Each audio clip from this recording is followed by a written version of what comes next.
కొరింథీయులకు రాసిన 2వ పత్రిక 9వ అధ్యాయము 8వ వచనం.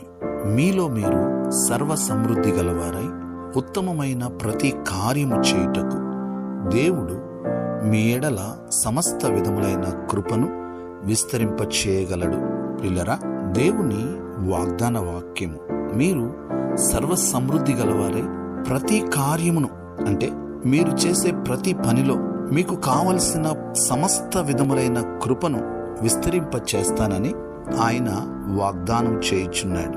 అవును ప్రియులరా, మనము చేసే ప్రతి పనిలో జయము పొందాలనంటే ప్రభు కృప మనకి కావాలి.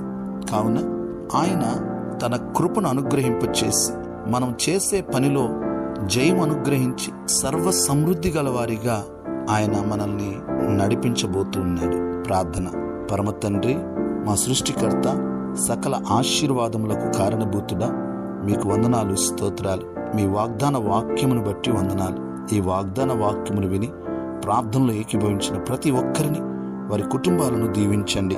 ప్రభువా, మేము సర్వ సమృద్ధి గలవారమై మేము చేసే ప్రతి పనిలో ప్రభువా మేము జయము పొందాలని మీరు మా ఎడల కృపను విస్తరింపచేస్తున్నారు.